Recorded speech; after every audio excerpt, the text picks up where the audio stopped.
ఒక హిందువుగా ఆ తిరుమల శ్రీనివాసుని వెంకటేశ్వరుని భక్తురాలిగా అసలు ఇలా జరిగింది అని తెలియగానే వెంట్రుకలన్నీ ఇట్లా నిక్కబొడుచుకుంటున్నాయి, రక్తం మరిగిపోతుంది.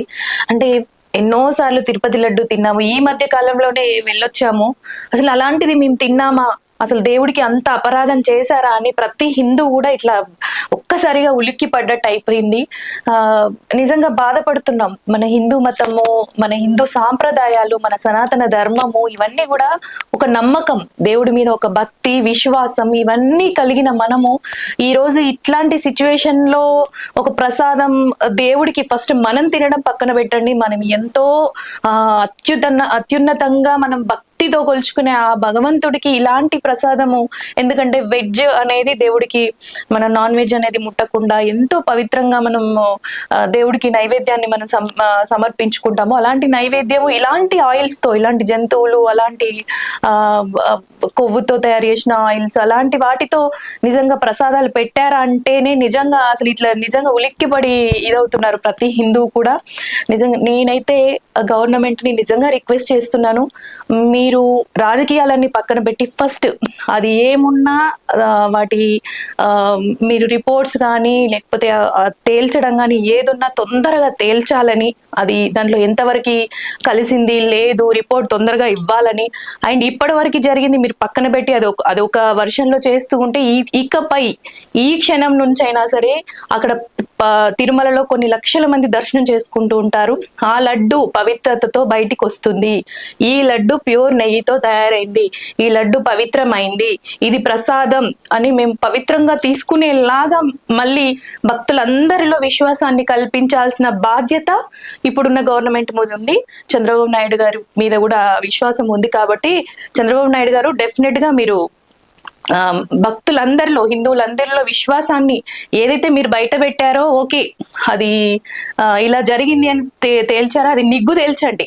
అది పక్కన పెడితే ఇప్పుడు వచ్చే లడ్డు పవిత్రమైంది అని మా అందరికీ నమ్మకం కల్పించండి, విశ్వాసం కల్పించండి.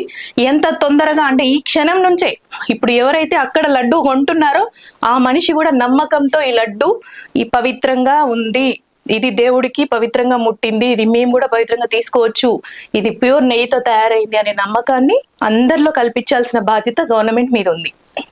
ఇంకొకటి ఏంటంటే, నేను తెలంగాణలో ఉన్న ఒక హిందూగా చెప్తున్నాను. అంటే తెలంగాణలో ఉన్న ఆయిల్స్ అంటే టెంపుల్స్, తెలంగాణలో ఉన్న దేవాలయాలన్నిట్లలో కూడా మరి ఎలాంటి ప్రసాదం పెడుతున్నారు, వాళ్ళు ఎలాంటి నెయ్యిని వాడుతున్నారు, ప్రసాదాలలో ఎలాంటి ఇంగ్రీడియంట్స్ వాడుతున్నారు అనేది కూడా ఒక్కసారి మనము చూసుకోవాల్సిన అవసరం ఉంది. ఆ బాధ్యత మన ఇప్పుడున్న గవర్నమెంట్ మీద ఉంది. మరి రేవంత్ రెడ్డి గారు మీరు కూడా ఒక దృష్టి పెట్టాలి.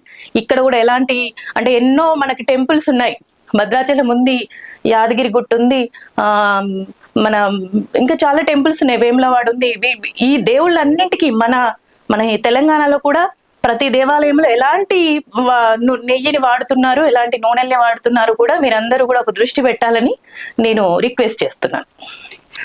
తిరుమల అంటేనే ఆ ఏడుకొండలవాడు వెంకటేశ్వర స్వామి. తిరుపతికి వెళ్ళాము, తిరుమలకి వెళ్ళాము, ఆయన దర్శనం చేసుకున్నామంటే ఇంకా మన జీవితం ధన్యమైపోయింది, మన జన్మ ధన్యమైపోయింది అని పక్కన వాళ్ళు కూడా మనం తినడమే కాదు, ఆ ప్రసాదాన్ని, ఆ లడ్డుని మనం ఒక్కరం తినడమే కాదు, మన చుట్టూ ఉన్న 10 మందికి కూడా పంచుతాం.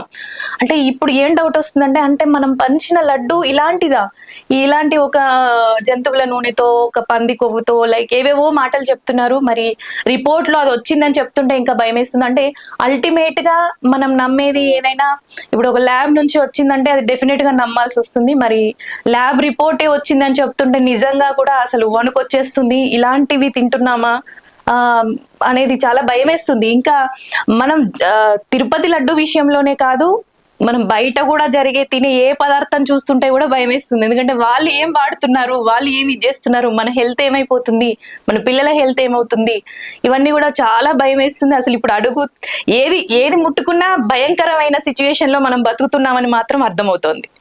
కనీసం ఈ భగవంతున్నైనా ఈ రాజకీయాల కుళ్ళులో నుంచి వదిలిపెట్టి ఆ భగవంతునన్నా నిజంగా మనం ఎంతో మనశ్శాంతిగా ఎక్కడున్నా, ఏ ఫైట్ చేసినా, జీవితం గురించి ఫైట్ చేసినా, ఎన్ని కోట్ల కోసం పరుగులెత్తినా, ఏం చేసినా భగవంతుని దగ్గరికి వెళ్ళి కనీసం ఒక్క క్షణం మనశ్శాంతిగా దండం పెట్టుకొని ఆ ప్రసాదం తీసుకుంటే నిజంగా ఆ తృప్తి అది వేరే ఉంటుంది. కానీ ఇప్పుడు అక్కడ కూడా అది కూడా దొరకకుండా చేసేస్తుంటే నిజంగా ఇంకేముంది జీవితానికి, ఇంకేముంది, అసలు దేవుణ్ణి కూడా వదిలిపెట్టట్లేదు అనేది మాత్రం ప్రతి ఒక్కరూ ఈ హిందువుగా నిజంగా నేనైతే చాలా భయపడుతున్నాను, బాధపడుతున్నాను కూడా ఇలాంటి సిచ్యువేషన్స్ కి. కలియుగ దైవం అంటేనే ఆ వెంకటేశ్వర స్వామి. అసలు కలియుగంలో ఆయనకే ఇలాంటి సిచ్యువేషన్ వచ్చింది అంటే నిజంగా అసలు అది జీర్ణించుకోవడానికి లేకుండా పోయింది.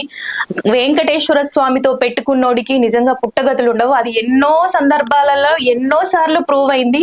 కలియుగంలో ఇదివరకు రోజుల్లో ఎప్పుడో ఇప్పుడు చేసిన పాపానికి ఎప్పుడో వాళ్ళు అనుభవిస్తారు ఉండేది. కానీ ఇప్పుడున్న రోజులలో ఇప్పుడు చేసిన పాపానికి ఇప్పుడే అనుభవిస్తారు. ఆ వెంకటేశ్వర స్వామితో ఆడుకున్న వాళ్ళు ఎవ్వరిని కూడా ఆ వెంకటేశ్వర స్వామి వట్టిగే ఊరికే వదిలిపెట్టిన ప్రసక్తి లేదు, ఇదివరకు లేదు, ఇప్పుడు కూడా ఉండదు. కనీసం దేవుణ్ణైనా వదిలిపెట్టండి అయ్యా, కనీసం దేవుణ్ణి పవిత్రంగా ఉంచండి.